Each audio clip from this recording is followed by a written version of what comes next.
Nosotros lo que queremos es que todo el mundo pueda tener acceso a su propia energía renovable. Lo que te llega en la factura es la mezcla del pool. Lo que tengas tú de la generación por proximidad. Y ya está. Todo lo demás es mentira. Hay horas o momentos en el que tú estás teniendo producción y no estás usándola. Eso, como no estamos usando ese dinero para comprarte energía, te la ponemos en un monedero virtual tuyo, porque es dinero tuyo. Estamos facturando en torno a 6 millones de euros al año. Estamos reinvirtiendo todo y más en la propia compañía. Ahora en esta ronda vamos a intentar meter entre 10 y 20 millones. Necesitaremos el siguiente salto, que será el de 60 millones, si todo sale bien. Bienvenidos un día más al podcast de Nova, el podcast donde contamos las historias detrás del mejor talento. Mi nombre es Ramón Rodríguez, soy CEO y cofundador de la compañía y hoy tengo el placer de tener conmigo a Paco Ragageles, que es cofundador y CEO de Comunidad Solar, una compañía de energía compartida que se dedica a construir parques fotovoltaicos y luego a comercializarlos a través de comunidades energéticas y de autoconsumo remoto.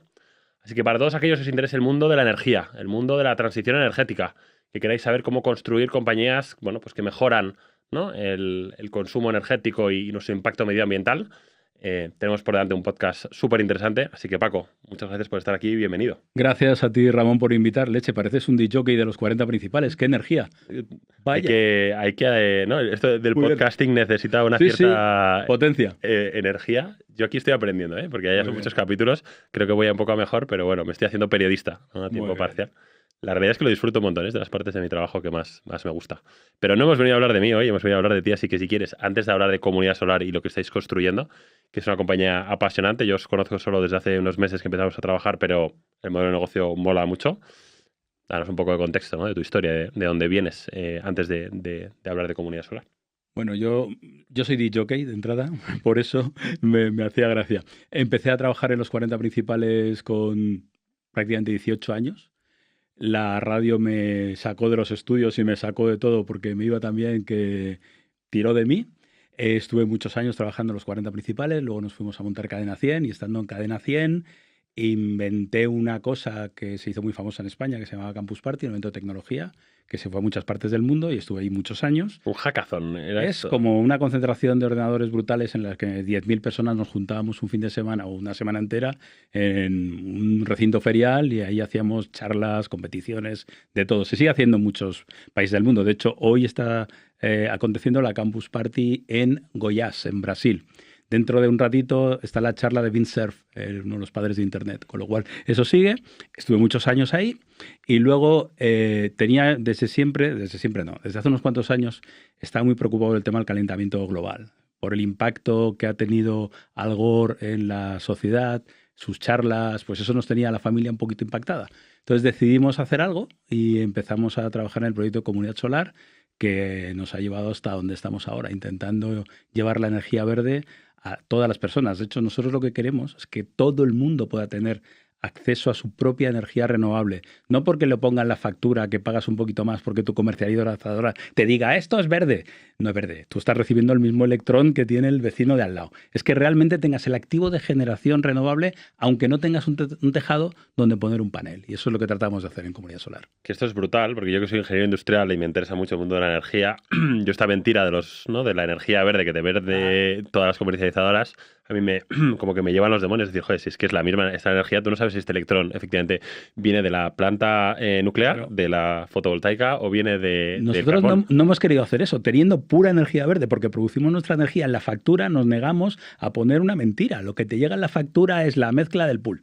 Lo que tengas tú de la generación por proximidad. Y ya está. Todo lo demás es mentira. Entonces, un poco el modelo de negocio, lo que es la innovación es, hasta ahora ha habido muchos players que te han intentado poner paneles fotovoltaicos encima de tu tejado. Esto vale para la vivienda unifamiliar, que en España, si no me equivoco, es algo así como el 30-40%, ¿no? Menos. O menos de ese porcentaje, ¿no?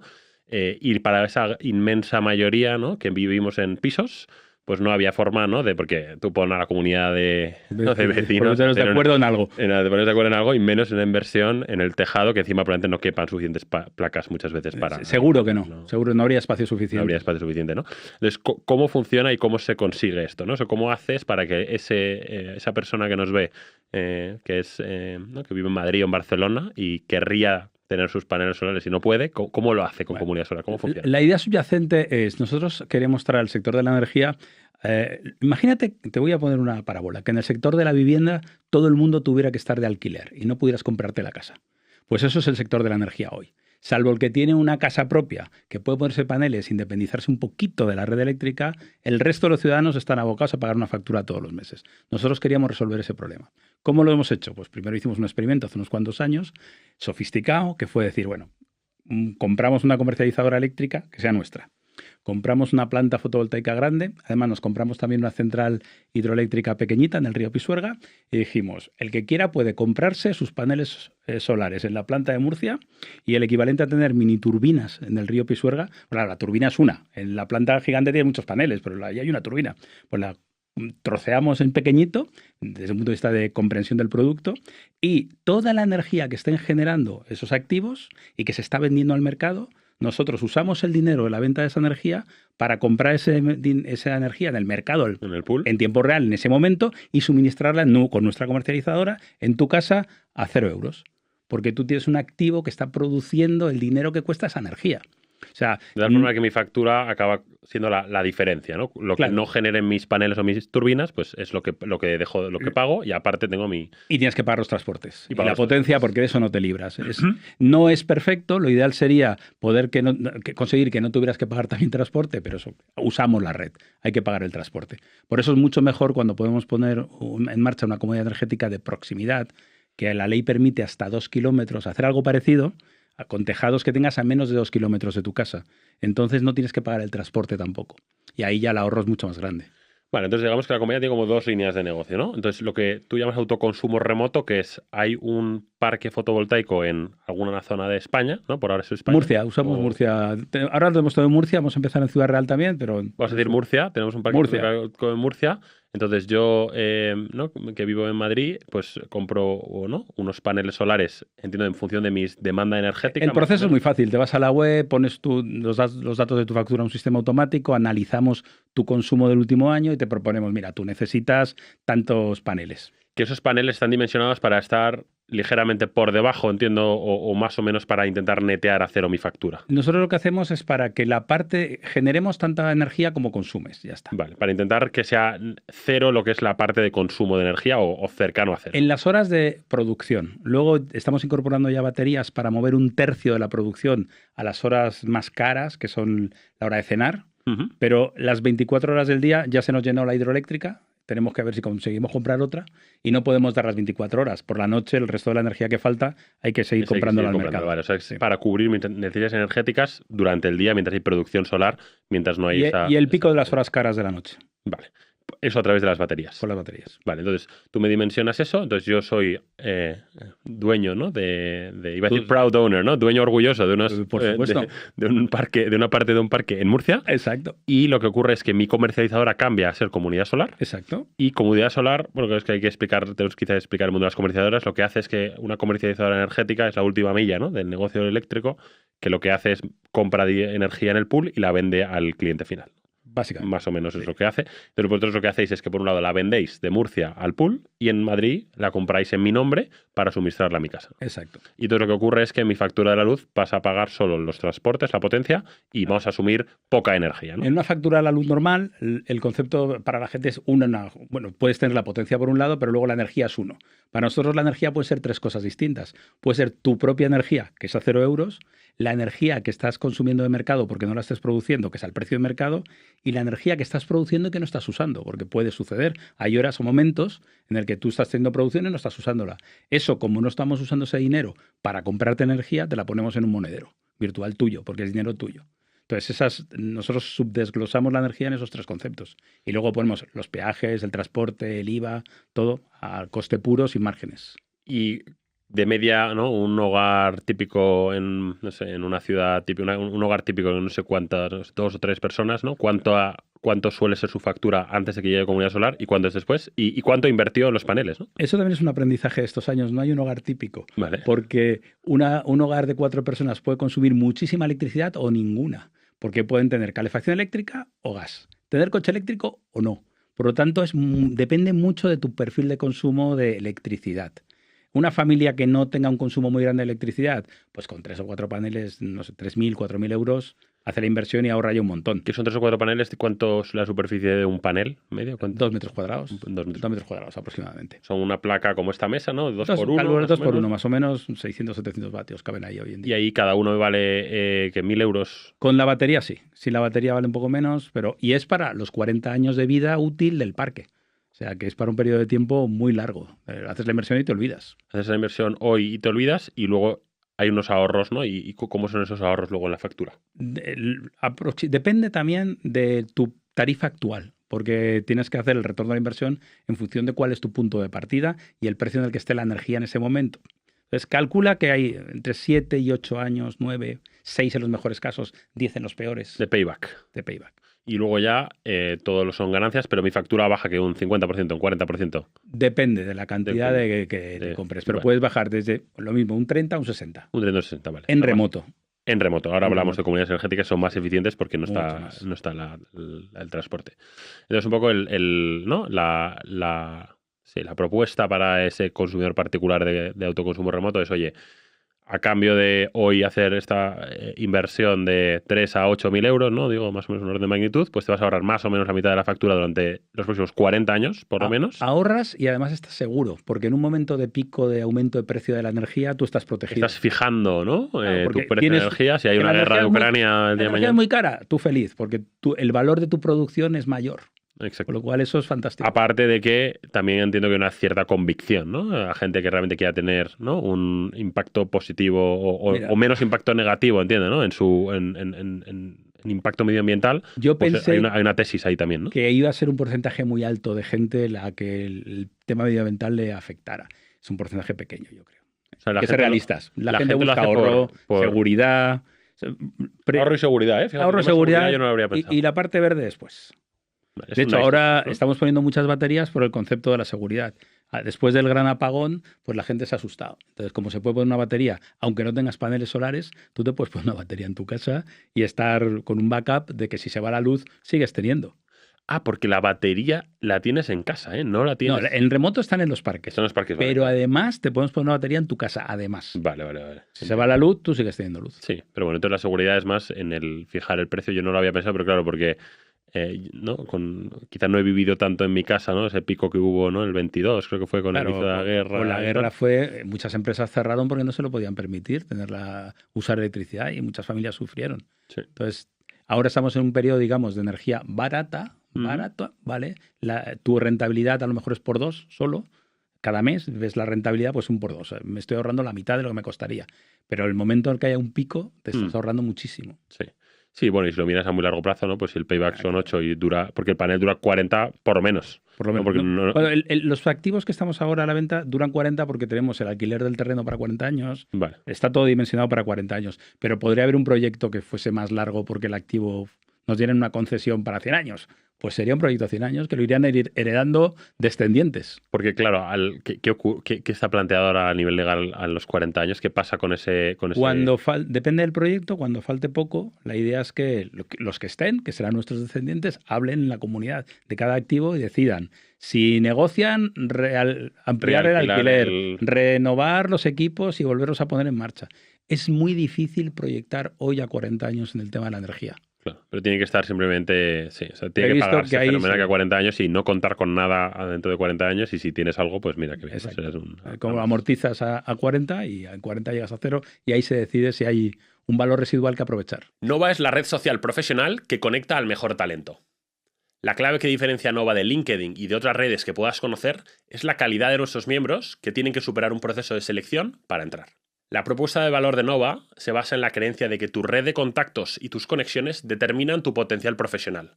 Habrás oído hablar de Your Network is your net worth, que dicen los americanos. A través de funcionalidades como Gravity, nuestro motor de matchmaking 1 a 1, programas de mentoring, grupos locales por función o eventos inspiradores, nuestros miembros expanden su red de contacto con gente relevante y aceleran sus carreras profesionales. Nova conecta ya a más de 25.000 personas de alto potencial que viven en más de 80 países del mundo y que trabajan en áreas tan diversas como las ventas, el marketing, la consultoría estratégica, la banca de inversión o el desarrollo del software. Así que si eres una persona con ambición, quieres expandir tu red de contactos con gente inspiradora y llevar tu carrera al siguiente nivel, apúntate a la lista de espera en nuestra web o consigue una nominación de otro miembro. Seguimos con el podcast. Hemos analizado negocio 1, que realmente yo creo que es el más innovador, porque si no me equivoco no hay nadie más haciendo esto a escala, ¿no? Hubo una cosa parecida que se llamó SolarPack, pero que no era como lo nuestro y no tenía ni batería, ni hidráulica, ni eras el dueño de nada. Eso era distinto. Pero es una compañía que se cambió de nombre, y ¿no? sacaron, creo que la compró Repsol y quitaron ese modelo de negocio. Vale. Porque realmente es un modelo de negocio que, como el modelo de negocio para las empresas es malo. Tú ponte en la piel de... A mí me dice mucha gente, y de Iberdrola os va a hacer la competencia, cualquiera. Es difícil, porque no es un modelo de negocio perfecto para la empresa. Y me explico. Iberdrola, cuando compra un parque o hace una inversión en un parque, lo último que quiere es decir, esto es de la gente. Y yo, que lo amorticen en 7 años y que luego es suyo, yo ya no sigo sacándole dinero a la vaca. Ellos dicen, no, aquí 500.000 años, yo te tengo de alquiler toda la vida. Y yo digo, no, yo quiero que seas tú el dueño. Claro, eso es peor modelo de negocio que tenerte de alquiler a ti, a tus hijos, a tus nietos, por lo tanto, pero es más social y es como debería ser. Claro, entonces tú realmente el cómo gana dinero la compañía con esto es simplemente con un margen sobre la propia construcción del parque. Exacto. Entonces tú construyes el parque, a ti te cuesta X y al venderlo troceado, sí, ¿no? Con este modelo de negocio lo vendes ahí y ahí sacas tu margen. Es un negocio no recurrente de proyectos cuando, claro, a Iberdrola le interesa la recurrencia del alquiler, vamos a llamarlo. Claro. Vale, entonces negocio 1. Luego negocio 2 son las comunidades energéticas donde sí que hay más competencia, ¿no? Cuéntanos un poco este tema de los 2 kilómetros que mencionabas, ¿no? Que ahí está un poco una de las claves a nivel regulatorio, ¿no? Se estaba oyendo hablar mucho últimamente de las comunidades energéticas. Es un tema que hace unos años nadie hablaba de una comunidad energética, nadie, y ahora ya todo el mundo habla. Pero ¿qué es una comunidad energética? Primero, no existe una tipología en la ley de entidad que sea comunidad energética. No hay un epígrafe, nada que diga esto son SA, son SL, son asociaciones, no existe. Tú y yo nos juntamos y somos una comunidad energética, porque sí. O sea, no tiene que ser nada. Hay mucho impulso a las comunidades energéticas, pero no existe absolutamente ninguna entidad jurídica detrás. ¿A qué llamamos nosotros una comunidad energética? Allá donde podamos juntar unos cuantos para compartir una instalación, son una comunidad energética. Da igual si están en remoto, si están por proximidad. Si están por proximidad, podemos aprovecharnos de las ventajas que da la ley del autoconsumo. Si están en remoto, pues tienen que pagar el transporte. ¿Qué ventajas tiene la ley del autoconsumo? La ley del autoconsumo, cuando salió y lo han ido ampliando, ahora estamos en 2 kilómetros, dice que tú puedes sumarte a una instalación de uso compartido. Se llama autoconsumo compartido utilizando red de distribución. Usas la red y si estás a menos de 2 kilómetros, se hace la instalación y se legaliza ante la distribuidora con un documento que se llama coeficiente de reparto. Que tú le dices a la comercializadora, pues este señor de esta casa tiene un 0, no sé qué. Tiene que ser con 6 decimales. De la producción de la energía de este contador. De este contador. Y entonces esa energía se asocia virtualmente. No hay cables, no hay nada. Es que la distribuidora sabe que eso es así, informa a las comercializadoras, este señor tiene esta energía gratis. Equivale a tener el panel en tu tejado. Y es maravilloso, porque claro, tienes la posibilidad de hacer una instalación grande, mucho más barata que una pequeñita proporcionalmente, que se comparta y que esa inversión salga increíblemente rentable para quien participa.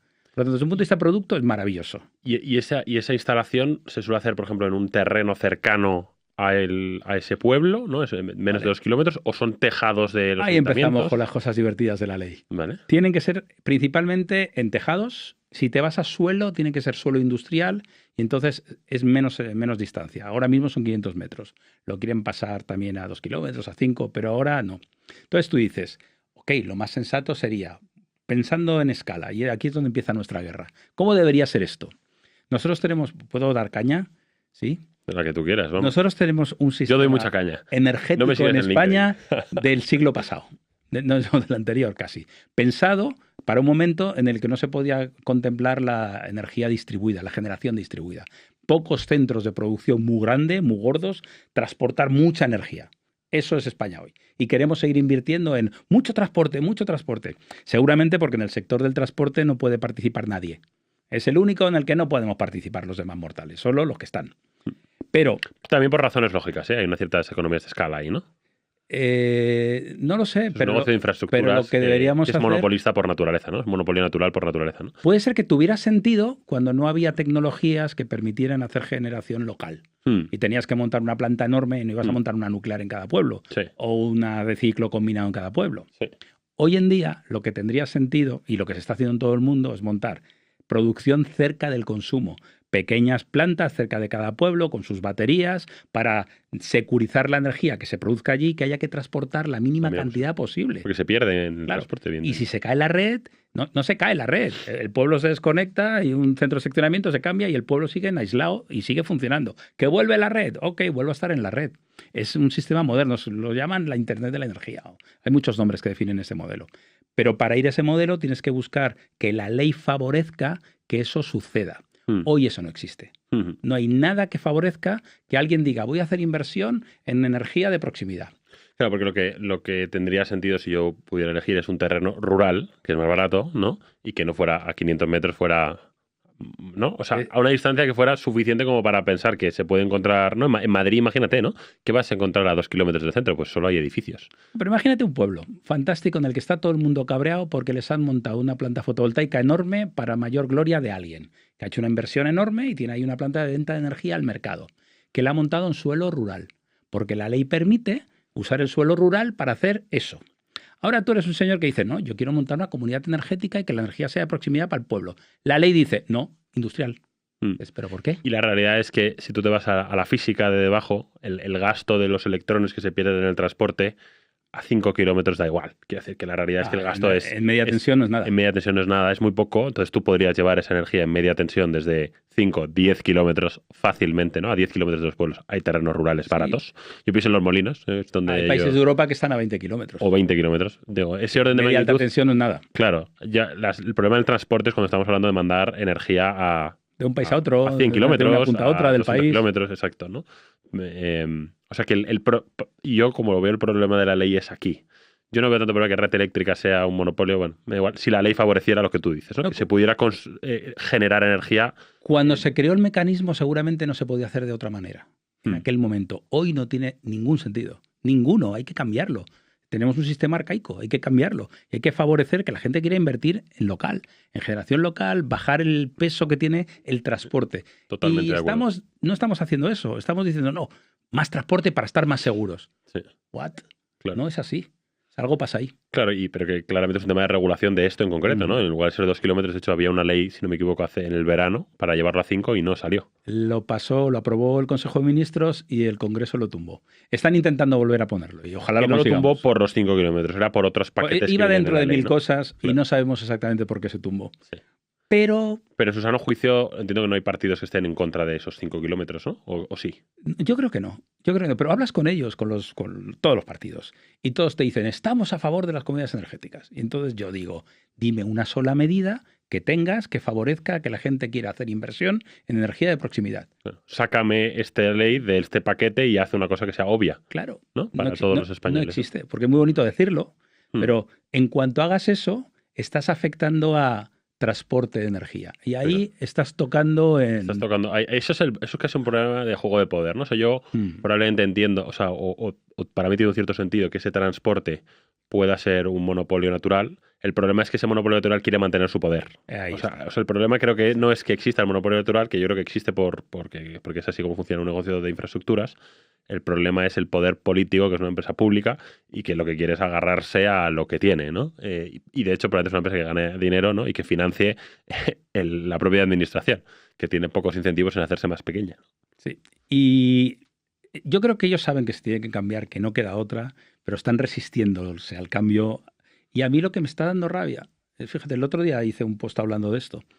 Yo recuerdo cuando era pequeño la campaña que hubo contra las nucleares, de nucleares no, que fue brutal y acabó haciendo que España no siguiéramos desarrollando las nucleares, acabáramos comprando energía a Francia, que los ecologistas estuvieran contra las nucleares en vez de contra la gasolina. Dramático. O sea, era como... Es aberrante. Ahora hay algo parecido de fondo contra la solar. Y es que alucinas. Hay gente diciendo que los paneles solares son malos, que son peligrosos. Entonces, sí, seguramente hemos puesto paneles solares en campos donde no se tenía que haber puesto. Y alguien ha dado un permiso para poner un panel donde no tocaba. Seguro que ha pasado. Y eso está mal. Pero que la energía... Es un problema pequeño, en mi opinión, ¿eh? Pero se está, Y cada yo, vez hay más no ruido, estoy tan metido como tú, pero joder, mi percepción o lo que yo me rodeo es lo contrario, ¿no? O sea, yo creo que...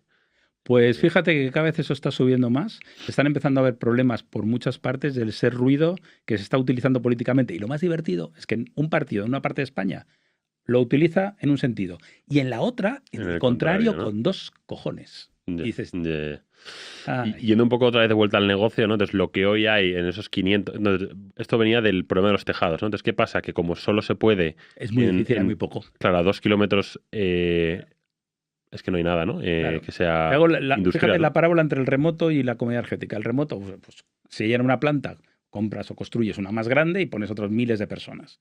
En comunidad energética tienes que buscar tejaditos pequeños, porque no pueden ser muy grandes. Tienes que comunicar para la hora de buscar gente que se sume en el barrio, cerca, microcomunicación. O sea, es muy bueno el producto, muy difícil de implementar. Es bueno el producto porque al no tener los costes de transporte, ese payback va a ocurrir en menos bueno, ahorras tiempo. un 80%. 80%. Un 80% hoy. O sea, quizá tienes un payback en menos de 5 años de Por esa ahí, inversión, sí, o en 5 o 6 años.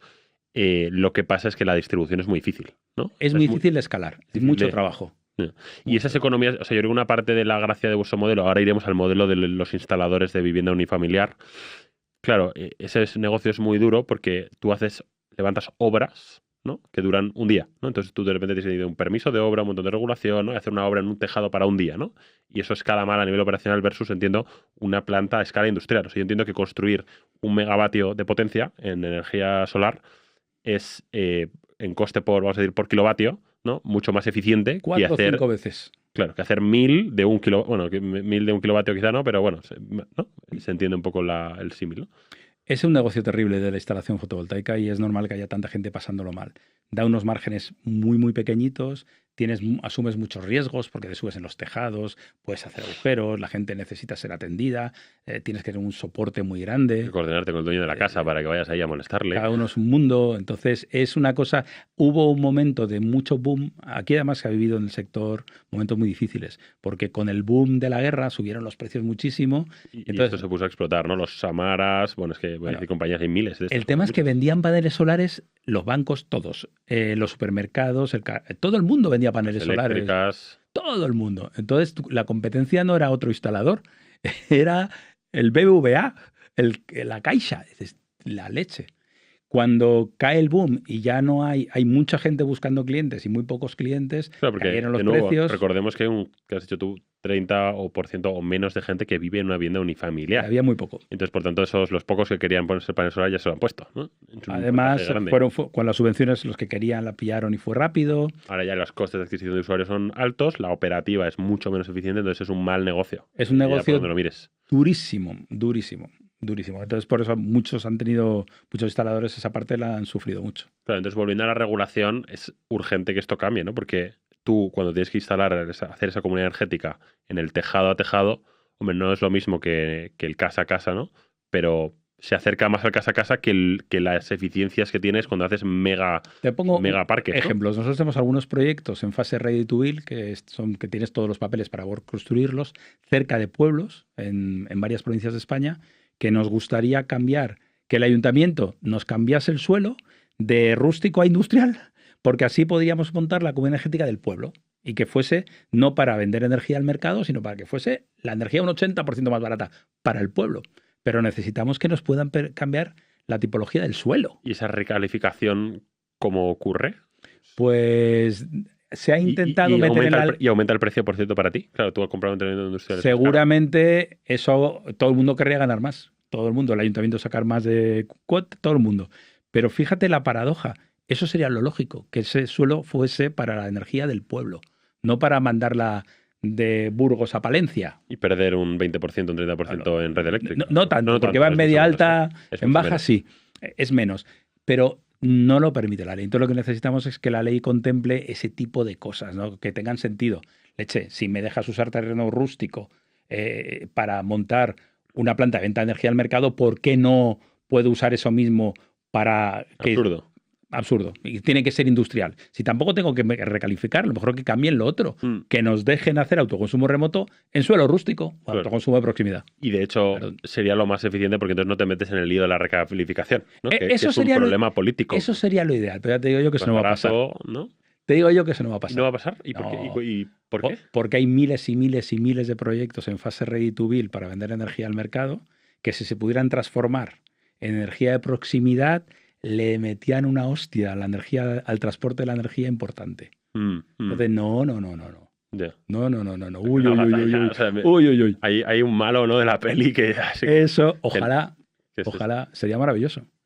Eso es aspirar a mucho. Pero es un tema de voluntad política, ¿no? O sea, claro, el tema es que la gente de esto no... Creo que es un tema de comprensión, de que los políticos entiendan esto, porque no lo entienden. Están les dicen muchas cosas técnicas, pero no bajan a la simplicidad de este ejemplo que he puesto. ¿Por qué si el rústico para vender energía al mercado y no para que sea una comunidad energética compartida para el pueblo? ¿Por qué no? Dame una explicación. No la hay. No la hay, ¿no? Bueno. Y cuando han intentado poner en la ley que se pueda recalificar esto, fue de las cosas que dijeron que no y que no. Un mecanismo para cambiarlo, no. Es que además parece menos eficiente, eso lo lógico es lo que tú dices. Pero bueno, oye, pues ojalá veremos, ¿no? También los novas que nos escuchen nos ayuden a hacer influencia en esta dirección. Pero bueno, Vamos a hablar un poco más de la compañía y a dar algunos números que nos gusta como que nos contéis. Ya hemos entendido el modelo de negocio, ¿no? Esas dos vías.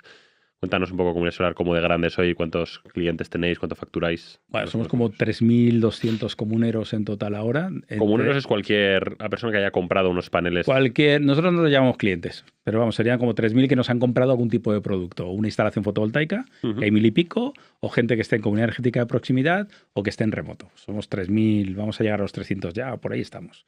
Estamos facturando en torno a 6 millones de euros al año, más o menos.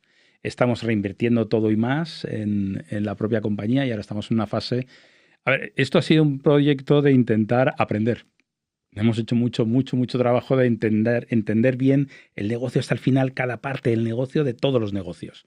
Y llegó un punto hace un año que dijimos, vale, ya lo entendemos, lo tenemos claro, esto hay que escalarlo. Y para escalarlo hace falta ya ponerle gasolina al bicho. Entonces hemos arrancado un proceso de ronda muy bien estructurada, nos está ayudando el Sabadell Investment Bank, estamos ya en fase final de DUE. No podemos decir quién es, pero no podemos decir, cuando esto salga hasta a punto. Pero ¿no? creo que cuando esto salga al aire, pues ya estaremos a punto de caramelo de tener los recursos suficientes para empezar a hacer ruido, porque hemos hecho muy poquito ruido, porque no nos podemos permitir gastar en comunicación, tenemos que usar mucho el boca a boca, las acciones muy de guerrilla, pero no me puedo ir a la tele y gastarme un montón de pasta en hacer ruido o otras cosas, ¿no? Y esos 6 millones de euros son que tú vendes 6 millones de euros de paneles, ¿no? En un año, de media al menos, ¿no? De la forma en la que sea. Y eso te da o sea, y es rentable. O sea, si tú le imputas el coste de, ¿no? la amortización de la... Tienes EBITDA positivo, sí. Tienes EBITDAs positivos ya. Sí. Bueno. Para que nosotros reinvertimos más de lo que deberíamos en nuestro propio crecimiento, claro, que supongo que es lo normal. Sí, que tienes un ciclo de caja malísimo, ¿no? Donde tú tienes que poner el dinero por delante en muchas áreas antes de ver la vuelta. Claro, o sea, que tú tienes que invertir, cuanto más creces, más caja te consume, ¿no? Y invertimos mucho en innovación. En nuestra compañía tenemos un equipo de tecnología muy grande, estamos intentando desarrollar nuestra propia plataforma de tokenización en blockchain, estamos haciendo de todo. Que la tecnología va más hacia la distribución, o sea, hacia cómo captas el comunero. ¿O dónde usáis tecnología? Dos cosas importantes por lo que queremos evolucionar a la plataforma nueva de tecnología. Una es que la gente tenga una percepción real de que tiene algo, no un contrato que diga, sino las acciones. Yo quiero que la gente tenga las acciones de las SPVs propietarias de los parques. Esto hace 2 años no se podía hacer porque es un quilombo, todos a la notaría, la gestión era imposible. El reglamento MiCA, que es el de la tokenización de la economía, ya te permite en España tokenizar una sociedad anónima. Entonces el plan es pasarlo todo a sociedades anónimas. Cada parque es una sociedad anónima tokenizada. Emitir los tokens y darle a la gente... Por lo tanto, tienes una sensación de propiedad más... Y además se vuelve más líquida la inversión. Puedes venderlo a otro, si quieres. Tu token se lo vendes a un tercero y cambia el propietario y cambia quien recibe la energía. Entonces, por eso estamos haciendo mucha inversión en tecnología, para que sea más traceable, que realmente... Que no sea un papel que está en un sitio que diga que tú tienes, no, que tengas el token del panel 38. Qué bueno. Y entonces esa parte de tokenización, y entiendo que luego es una compañía muy digital, ¿no? O sea, si uno se mete en vuestra web, es una web muy chula y que puedes hacer el proceso de compra todo digital en tu end. Que de eso luego hablaremos de ti, que tú eres un tío muy techy. Vamos. ¿No? Para la gente de tu generación, creo. Vamos, me sorprende, ¿no? Cuánto usas la IA. Yo casi aprendo de ti un montón, ¿no? Que casi la IA es como tu... No, y sin casi. Sin IA ya no sé cómo funciona. Rindo 100 veces más, mínimo. Sí. Vale, y entonces, hoy ahora estás levantando capital, más o menos, ¿cuántos recursos crees que van a entrar en la compañía y eso qué os va a permitir hacer pasar de 6 a qué? ¿Qué pone en el plan al menos? A ver, nosotros aspiramos a hacer crecer el modelo mucho porque nos parece que es muy bueno para la gente que tenga esa posibilidad y que tengamos un porcentaje de la población muy grande propietaria de su activo de energía y no de alquiler. Entonces, el potencial es muy grande. Ahora en esta ronda vamos a intentar meter entre 10 y 20 millones. Tenemos 10 prácticamente securizados y nos faltan otros 10 que estamos muy avanzados y cerraríamos la primera ronda. Y luego el año que viene, a finales de año, que ya habremos usado ese dinero, habremos hecho el deployment del capital, nos lo hacen a nosotros y nosotros en un montón de tejados de España, y pues necesitaremos el siguiente salto, que será el de 60 millones, si todo sale bien. Uh-huh. ¿Y ahí un poco ese dinero va fundamentalmente a construir parques o va también a financiar la compra de los parques? El 90% va a construir. Vamos a comprar una cosa, pero sale mucho más barato si tú desarrollas proyectos a partir de los papeles. Vale. Es mucho mejor. Y luego va también un poco a más tecnología todavía, a terminar nuestro desarrollo de plataforma tecnológica, algo de marketing, a un mejor management. ¿Te suena? Me suena. Un poquito. Ahí nos estáis ayudando un poco mucho. Y la parte de financiación, porque yo recuerdo, ¿no?, que uno de los retos era, claro, ¿no? Comprar de repente un panel a 4.000 euros. Hombre, pues es una inversión sustancial para gente que quizá vive un poquito más al día o no tiene esos ahorros, ¿no? Ahora, para nosotros es obligatorio construir y vender rápido para recuperar el dinero o pagar los compromisos que tengamos con a quien le hayamos comprado un parque o construido, no se haya construido un parque. Cuando tengamos capital propio, vamos a poder tener también en paralelo, que no nos gusta, pero hay que tenerlo, la posibilidad de que el que no pueda comprarlo, que diga... Si quieres, porque no te lo puedes permitir comprar ahora, puedes estar también de alquiler y tener un modelo de que alquilamos los paneles y cuando puedas comprarte un alquiler con opción a compra, ejecutar la compra y bajar la barrera de entrada. Para tener eso necesitas hacer capital puesto en los tejados. Claro. Entonces, la forma de financiar a la gente es que le alquilas el panel. Y realmente tú no podías levantar como otra estructura más de deuda, ¿no? Bancaria o tal, que preste el dinero a la gente a cambio de un activo que es muy seguro y que tiene una... ¿no? Sí, pero es un follón. Hemos hablado con un montón de bancos y no lo entienden. Eso de los paneles, si están en la casa de una persona, sí. Pero si están de hecho, nos financian los paneles para las instalaciones fotovoltaicas individuales. Pero cuando hablas de una comunidad energética o del remoto, el banco ya se pierde. No, y no existen fondos de deuda o gente que ¿no? más sofisticada para esto. Porque creo que es una forma de escalarlo. O sea, más que lo alquiles tú, porque probablemente, como dices, ¿no? Tu dinero está bien empleado en hacer muchos proyectos, ¿no? Estamos pensando en tener la posibilidad de ofrecer que se lo puedan comprar también en cuotas, 50 cuotas, cargadas a través de la tarjeta. Nos dejan la tarjeta, firmamos un contrato y cuando tengamos 1.000... Haces un Klarna, ¿no? Casi. Exacto, y con eso consigues dinero barato. Claro. Bueno, estamos avanzando en esa línea de pensamiento. ¿Y esa ambición es España? ¿Es internacional? ¿Hay cosas parecidas a la tuya en otros países? A ver... energía y de todo en todas partes. O sea que yo creo que sí que hay proyectos que se parecen a algo a lo que estamos haciendo nosotros. Nuestra vocación es internacional, muy internacional, pero no podemos pensar en salir de aquí hasta que esto no esté funcionando como un avión y centrado. O sea, ahora hay una oportunidad del sector de la energía, la oportunidad más grande que existe es el 1 de enero del año que viene en Brasil, que se liberaliza el mercado y pueden empezar a haber comercializadoras eléctricas. En Brasil... Hubo en España en el inicio de los 2000, ¿no? Sí, un poco antes. No existe en Brasil la posibilidad de tener una comercializadora. Tú no eliges. Es la del Estado, en cada estado. Puede ser generador, puede ser incluso distribuidora, pero no puede ser comercializadora. Y se abre. Pues a mí me encantaría poder estar allí liando la parda, pero no vamos a poder ser. Llegaremos un poco tarde. Es un mercado, no obstante, enorme solo el de España, ¿no? Que es una compañía de cientos de millones solo enorme. Aquí, ¿no? Y tienen un montón de energía hidroeléctrica, es fantástico Brasil. Qué bueno. Pues vamos, si quieres, un poco a la historia de la compañía, ¿no? ¿Cuándo montas Comunidad Solar? ¿Con quién la montas? ¿Cómo arranca este proceso, este proyecto? A ver, con el tema de Campus Party... Claro, luego lo contamos. Es el prólogo de esto. Vale. En mi vida anterior, gracias a Campus, tuve mucha relación con mucha gente que impactó en mí. Muchos ponentes que venían al evento y veían algo tan alucinante que se quedaban enamorados. Venía gente, dioses de la tecnología, y veían la Campus y decían, hostia, ¿esto qué es? Y establecíamos relaciones. Pues por esas cosas de la vida, Al Gore, que vino de ponente en el año 2001, cuando le robaron las elecciones, pues conseguimos hacer que viniera. Cuenta, por favor, qué es Al Gore, porque es que la mayoría de nuestros oyentes no van a saber quién es. Bueno, era el vicepresidente en la época de Bill Clinton, que es más conocido. Pues los 8 años de Bill Clinton, Al Gore fue el vicepresidente de Estados Unidos. Se presentó a las elecciones y le robó George Bush, hijo, las elecciones. Hicieron trampita en Florida, fue muy famoso esto, y el Tribunal Supremo, después de un mes y pico de que no había ganador de las elecciones, dictaminó pues Bush, y ya está, y sin sentar precedente. O sea, una cosa que no sentó jurisprudencia. Año 2000, Año 2000. Entonces yo contacté con él unos meses después, le invité a venir a la Campus, vino a la Campus y establecimos una relación personal. ¿Cómo llegas al vicepresidente de Estados Unidos? Mandándole un mail. Y que conteste. Y te contestó. Y que conteste. Eso ya antes era más difícil hoy que en el 2000, pero... Sí, que te conteste, oye, ¿qué coño es eso? Perdón, ¿qué es eso? ¿Qué hacéis? Y pues qué chulo voy. Y vino con Tipper, su exmujer. Bueno, fue muy divertido. Total, que él resultó ser ya se sabía, un tío muy pro medio ambiente, había intentado pasar leyes que no consiguió ni estando de vicepresidente en Estados Unidos. Entonces hizo un documental que se hizo muy famoso y ganó el premio Nobel. El documental ganó el Oscar al mejor documental, dio conferencias por todas partes. Se hizo un personaje súper popular. Cualquiera que tenga más de 40 años sabe quién es Al Gore, seguro. Pues un día en una reunión de trabajo en un hotel de Nueva York, me enseñó cuando estaba haciendo la presentación. Sacó su MacBook 2002. Me sacó el MacBook, me estaba enseñando y me dejó petrificado. Eso fue antes de convertirlo en el documental y hacerse tan famoso. Y yo de entonces me quedé con las ganas de hacer algo en el tema del medio ambiente. Cuando acabó mi época de Campus Party, se fue fuera de España. Aquí tuvimos un montón de problemas porque la Generalitat Valenciana, esa es otra historia.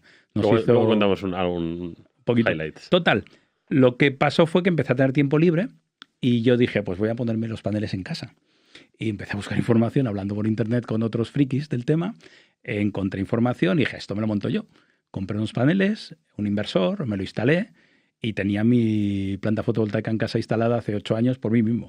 La gente venía, los amigos venían a casa, lo veían, me decían, hostia, cómo mola, yo también quiero. Y yo les decía, busca a alguien que te lo monte. Y al final todos me llamaban y me decían, tío, me cobran 10 veces lo que te ha costado a ti. ¿Qué tal si compramos los paneles, hacemos una barbacoa en casa y los montamos?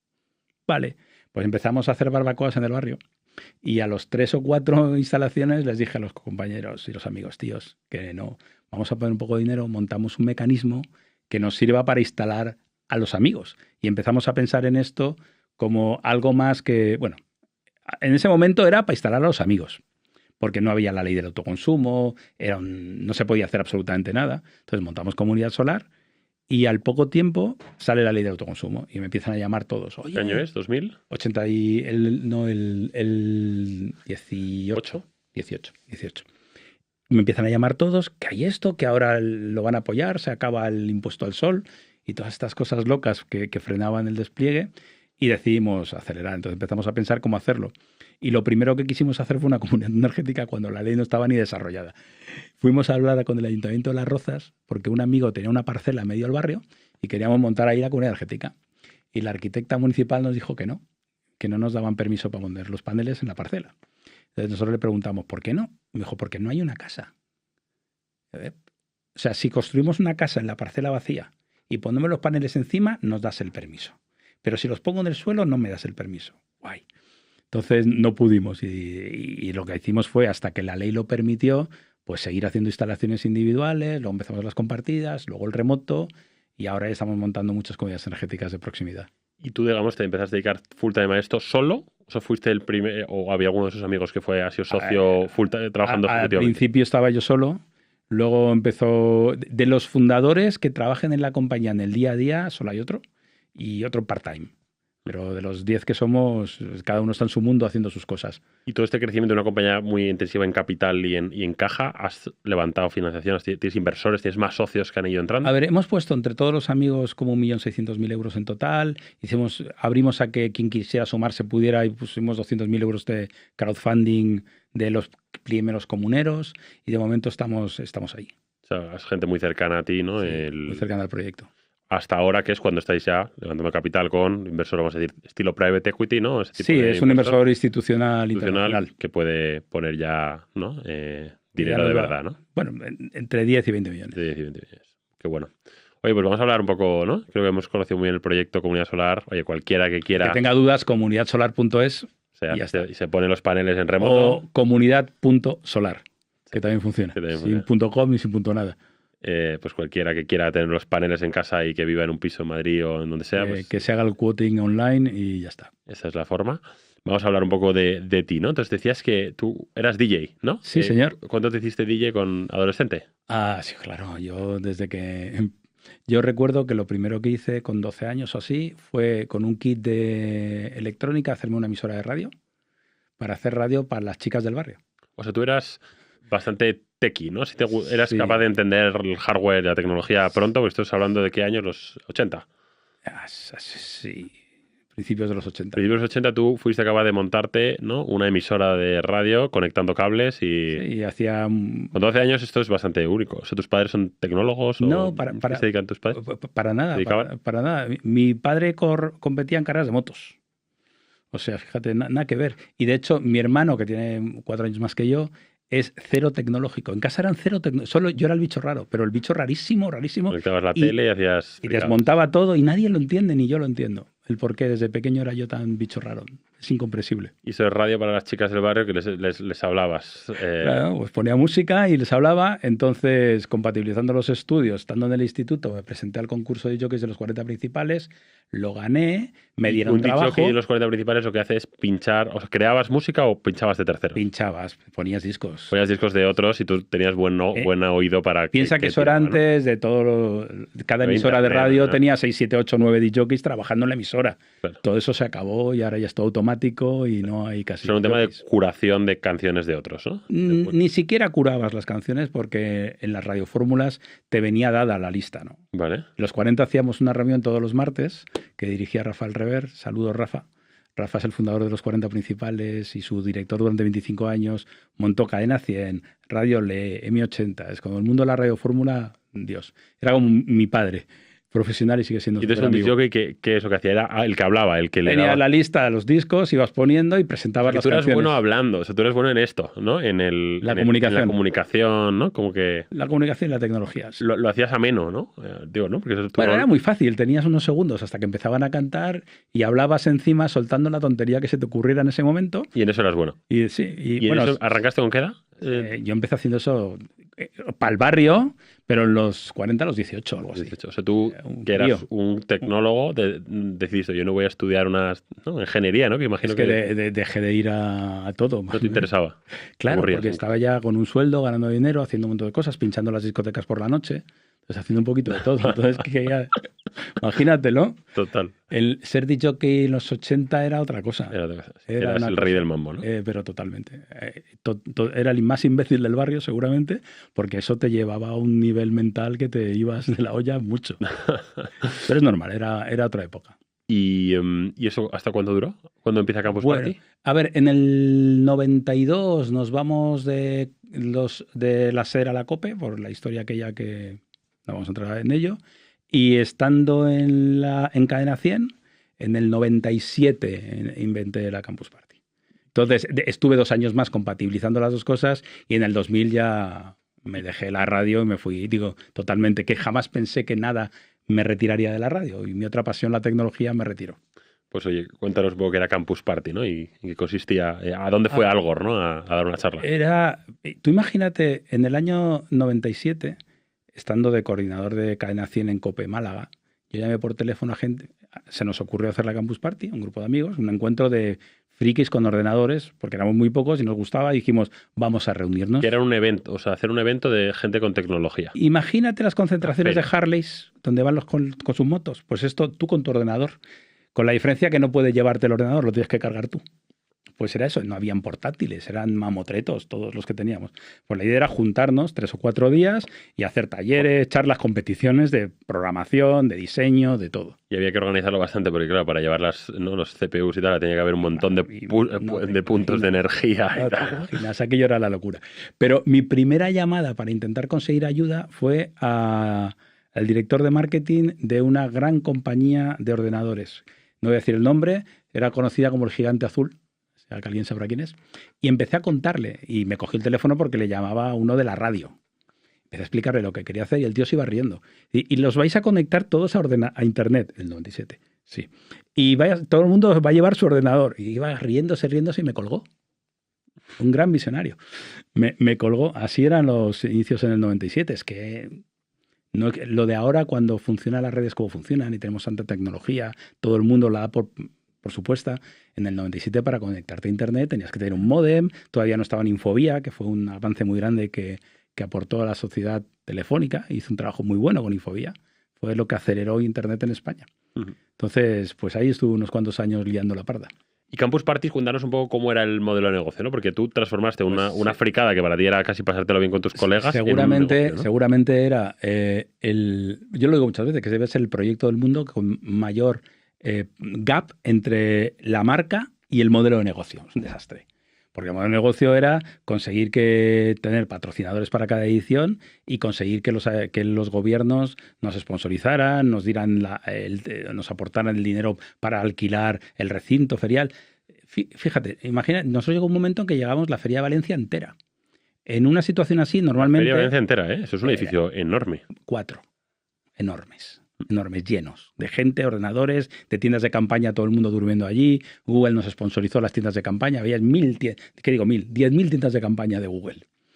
Pero donde nosotros poníamos gente que pagaba una entrada pequeñísima, ocupando un montón de metros cuadrados, normalmente van stands de empresas que pagan mucho dinero y se gastan mucho dinero por metro cuadrado. Nosotros poníamos chavales a aprender, a competir, y teníamos que conseguir el dinero para financiar eso. Era muy difícil. Desde un punto de vista económico era una locura eso. Ahí llegó un punto en el que la Generalitat Valenciana, cuando el gobierno de Paco Camps desaparece, que nos dejan colgados con un contrato de 4 años sin poder cumplir, con un préstamo sin poder pagar. Porque era siempre en la Feria de Valencia ya. Sí, ya llevamos... Lo hicimos 3 años en Málaga y luego todo el resto del tiempo en Valencia. Nos dejaron... Iba gente de toda España. De todo el mundo. Todo el mundo. Pero autobuses, no sé, 80 autobuses llenos de gente, miles y miles y miles de personas. Algo brutal. ¿Y a los speakers les pagabas por venir o no? Algunos sí, otros no. Pero hemos tenido... Y era un modelo de patrocinios. ¿Y ganabas algo? Poca cosa. Poca cosa. Pero era muy chulo para la gente. Hay mucha gente que ahí hizo su carrera profesional y sacaron muchas cosas. Pero total, que como era imposible, nos dejaron súper colgados. En España cerramos, presentamos concurso, voluntario, cerramos, estructuramos, fuera. Nos llevamos la sede a Milán y se siguió haciendo fuera de España. Se sigue haciendo en muchos países. De hecho, ahora mismo está una edición en Brasil. O sea, y montasteis otras entidades y tú sigues siendo accionista de esa Yo compañía. ya estoy fuera del proyecto. Estoy fuera del proyecto. Pero lo bonito es que sigue afectando a muchas personas en muchos sitios. Qué bueno. Tengo una relación de vínculo, de cariño, claro, y de colaboro todo lo que puedo, pero no estoy en el día a día nada. Pero al menos a ti te permitió, pues, ¿no? Tu vida, tus ingresos han sido fundamentalmente durante muchos años, Luego me dejó súper tocado, pero sí. Vale, qué bueno. Pues oye, entendida esta parte un poco, ¿no? de tu historia, la verdad es que es de las más únicas que hemos contado en Nova. Tú mira, piensa gente que ha pasado por Campus Party.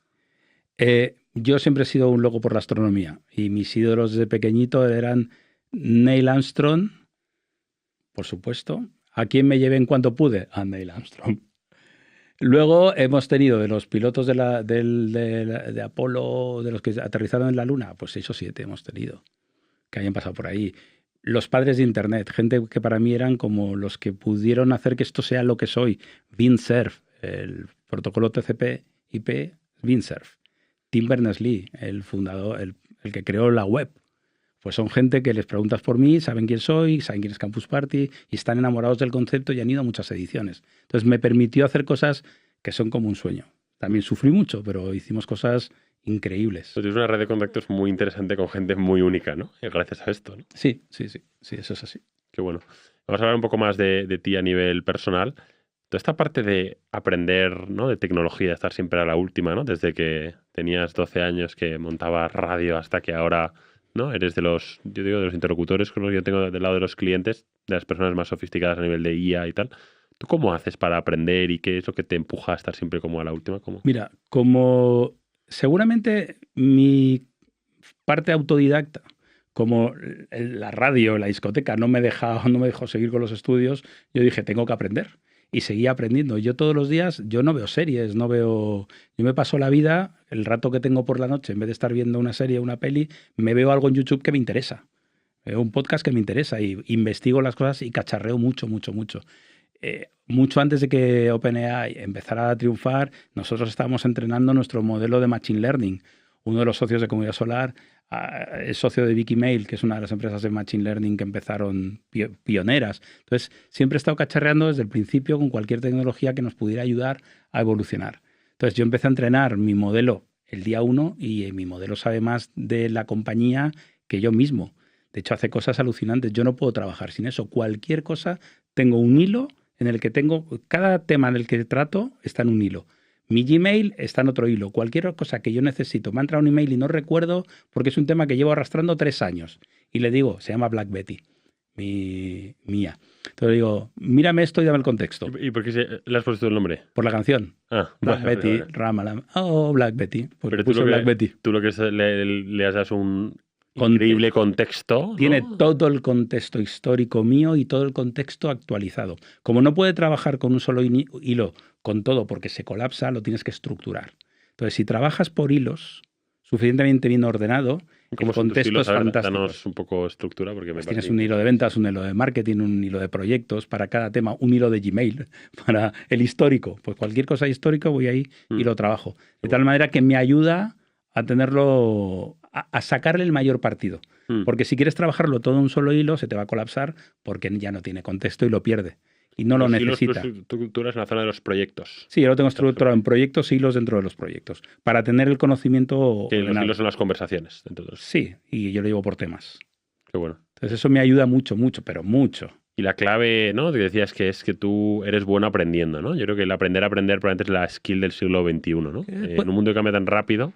Puede ser eso, la necesidad de la vida que me hizo no estar estudiando en un modo regular, me ha traído por el otro lado el que yo le haya dedicado mucho tiempo al autoaprendizaje. Claro. Puede ser. Y la realidad Nunca lo había pensado así. Es que hoy, cuando me preguntan cuál es la skill, ¿no? que más te piden, ¿no? Los clientes, que más demandada para un candidato, yo creo que hoy es aprender a aprender, porque hay que aprender a desaprender y hacer las cosas diferente, ¿no? Y eso cuesta mucho a la gente. La realidad es que aprender una nueva skill hay gente que es muy buena y gente que no es tan buena aprendiendo una nueva skill. Me está sorprendiendo mucho la falta de penetración del uso de la tecnología avanzada en la gente. Me sorprende mucho. Yo lo intento con todo el equipo continuamente. Y no hay maneras. Les cuesta mucho. Hay un rechazo a dejar el Excel y pasarte a ChatGPT, dejar no sé qué. Y les hago demos de mira, prueba tras prueba, y aún así, con la influencia que tienen de mí, que es grande, y les cuesta. Con lo cual me sorprende. No sé por qué hay tanto rechazo. Sí, a la gente, al ser humano nos cuesta cambiar los hábitos, ¿no? Tú has crecido de una forma, ¿no? Cambiando, ¿no? Y aprendiendo y sacándote las castañas, y quizá no todo el mundo ha sido así, ¿no? Pues o aprendemos rápido, bueno, no va a haber trabajo dentro de pocos años, con lo cual aprenderemos todos a hacer otras cosas. ¿Cómo es tu visión de AGI y el futuro del trabajo? Hace 12 años hice una conferencia que se llamaba Feel the Future, en el que hablaba de lo que está pasando ahora. La podéis buscar en internet. Y la hice muchas veces en muchos sitios. Feel the Future. Siente el futuro, ¿no? Sí.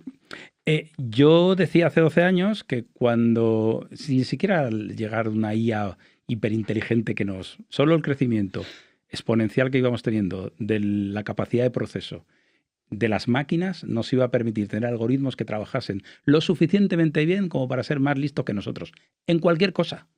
Por lo tanto, cuando llega algo que es más listo que tú, te sustituye. El problema es que estamos muy acostumbrados, el ser humano es un ser de costumbres y lo que ha pasado en el pasado lo recordamos. Y yo estoy cansado de escuchar, no va a pasar nada. Igual que cuando llegaron las máquinas con la revolución industrial, el ser humano se puso a hacer otras cosas.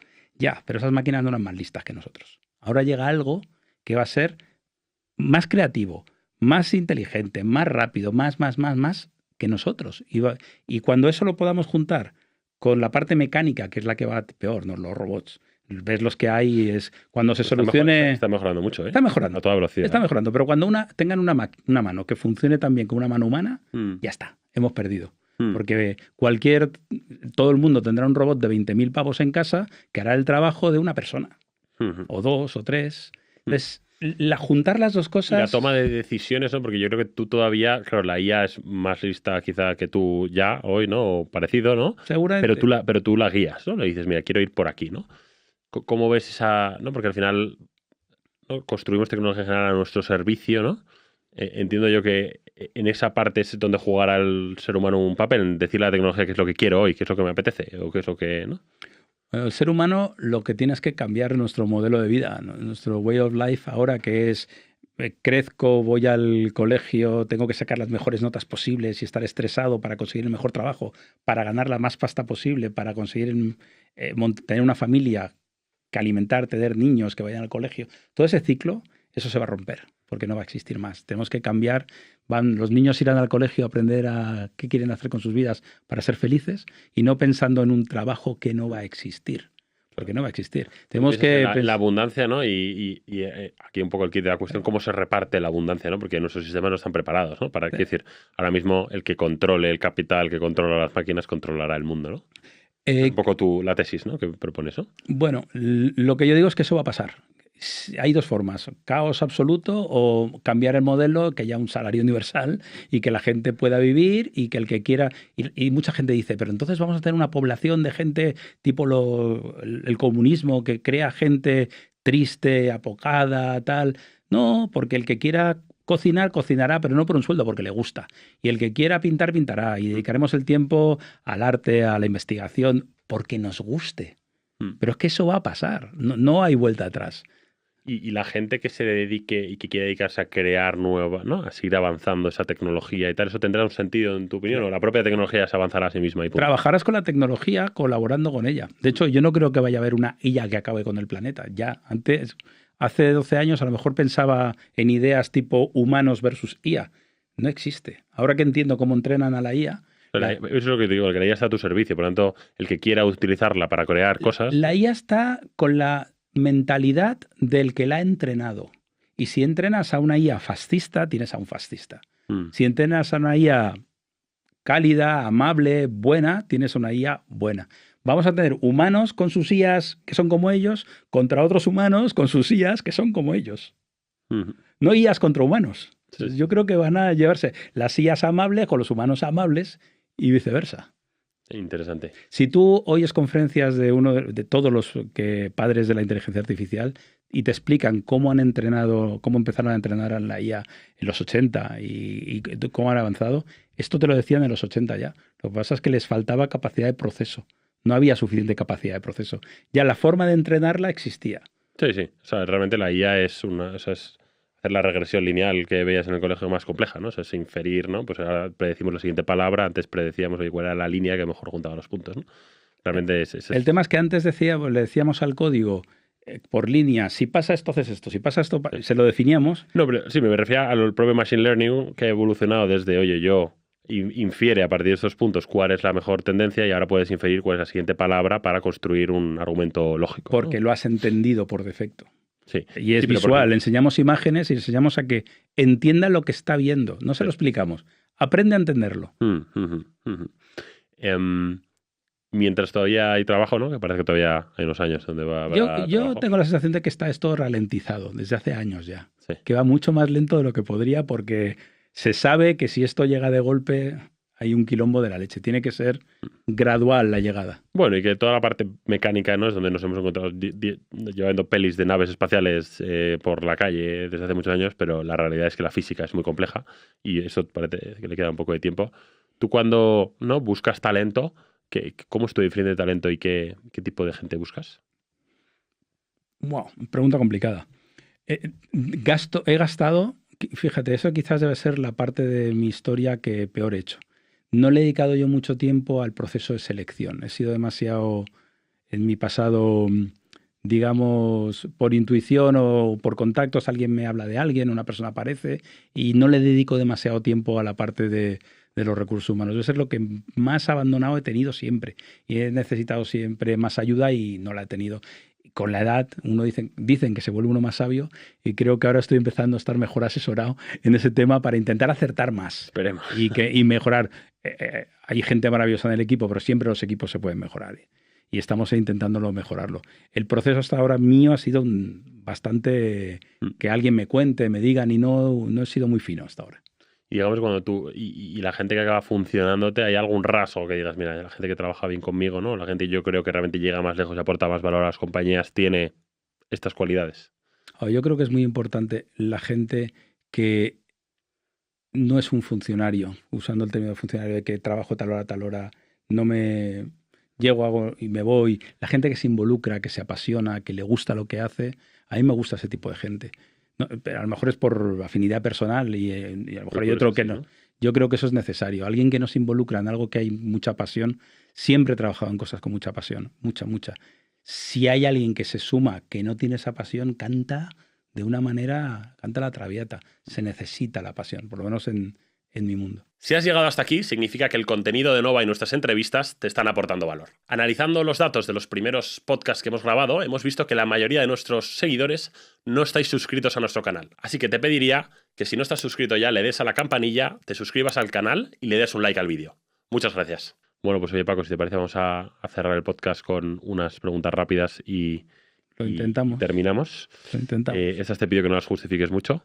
La primera es: ¿qué libro de desarrollo profesional, negocios, tecnología más regalas o más recomiendas?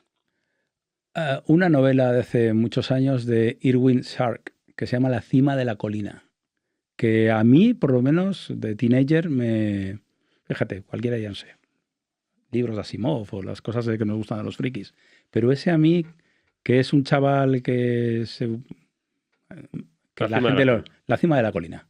Qué bueno. Interesante. ¿Qué compra de 100 euros o menos ha tenido un impacto más significativo en tu vida recientemente? Nosotros en casa cocinamos mucho. Mi mujer es una máquina cocinando, es maravillosa, es increíble.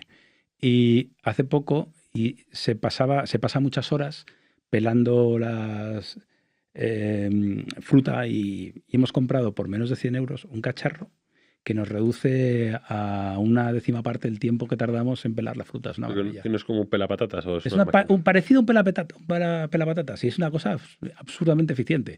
Y costó, no sé, 10 euros. Súper eficiente para 10 euros. ¿Cuál ha sido una de las mejores inversiones que has hecho? Puede ser dinero, pero también tiempo o energía. Las mejores inversiones. Ok. Hostia, voy a decir una barbaridad, Lucy me va a matar, pero es lo primero que me viene a la cabeza. Los 20 euros o 10 o 5 que gastas en su día cuando abrí la cuenta de Match.com a través de la que conocí a mi mujer. Qué bueno. Hace 20 años. Qué bueno, total. Hombre, esa es la mejor, sin duda. 19. ¿Puedes compartir? O sea, fue una inversión impresionante, la mejor de mi vida. Total. ¿Puedes compartir algún hábito inusual, alguna cosa absurda que te guste hacer? Sí. Estos días, por ejemplo, a las 5 de la madrugada salgo al tejado de mi casa con mi telescopio a intentar sacarle fotos a un cometa que tenemos por el barrio. Sí, sé que es un poco raro. No, muy bien. Eso es lo que nos gusta conocer de los invitados. En los últimos 5 años, ¿qué nueva creencia, comportamiento o hábito ha mejorado más tu vida? Cada vez creo que es más importante tener una vida equilibrada. Se dice mucho el deporte, la alimentación, la amistad, equilibrarlo todo. Yo creo que cada día más me doy cuenta de que eso es crítico. Veo mucha gente que no lo tiene equilibrado, que le falta el amor, o le falta la amistad, o le falta, hostia, hay que conseguir equilibrarlo. No nos podemos obsesionar con una cosa o la otra. Tenemos que encontrar el equilibrio, que es dificilísimo. Tenerlo balanceado, eso. Y a mí me ha faltado meter deporte, por ejemplo. Estoy en ello. Más deporte. ¿Qué malas recomendaciones escuchas habitualmente dentro del mundo emprendedor, vamos a decir? ¿Qué malas recomendaciones? O dentro del mundo de la energía, si prefieres. Ostras, no sé decirte malas recomendaciones que escuche. No me gusta cuando la gente miente o dice algo que no se corresponde con la realidad y se deforma, incluso nuestro propio equipo. Yo me paso oyendo llamadas del equipo de asesores energéticos y lo que más me fastidia es cuando le hemos dicho algo a alguien que no es así para intentar una venta, forzar. Entonces les digo al equipo y les mando un informe. No, Esto no tienes que... Te está diciendo que no lo intentes forzar. Dile que cuando cambies la situación, le vaya bien, no lo intentes forzar. O sea, el no decir las cosas como son. Ujú. ¿Cómo te gustaría ser recordado? Me gustaría que fuese alguien que no le hizo daño a nadie. No sé si lo conseguiré. Y a la última, ¿qué persona que conozcas y admires nos animarías a invitar al podcast? ¿Serio? Te hago una lista. A ver, Y a ver. 3. Tiene que Muy- poder venir, ¿eh? Digo, Al Gore no creo que quiera venirse al podcast de Nova todavía. Oye, lo podemos intentar, ¿eh? Pero... Mira, Tim Berners-Lee. Yo creo que a Tim Berners-Lee hay que preguntarle, pudiendo ser el tío más rico del planeta, cómo se le ocurrió darlo libre la web. Tú imagínate que tuviera que pagarle royalties todo el planeta. Imagínatelo. Todos. Google, ¿Y Facebook. habría triunfado, tú crees, Internet en ese caso? Sí, ¿Se ¿por habría qué creado no? otro protocolo? No, si pones que es el 0, no sé qué por ciento, cualquier mecanismo que se cree, Sí, total. Tim Berners-Lee es un grande, Mm. muy grande. Pues oye, si crees que somos capaces de imitar, esa tendrá que ser en inglés, entiendo. Sí, yo te Pero lo presento. Lo intentamos. Oye, pues Paco, ha sido un placer tenerte en el podcast de Nova. Muchísima suerte con el cierre de la ronda. Vamos a por y él. Comunidad Solar tiene un pintón, o sea que os seguiremos desde Nova. Gracias. Gracias a todos y hasta la semana que viene.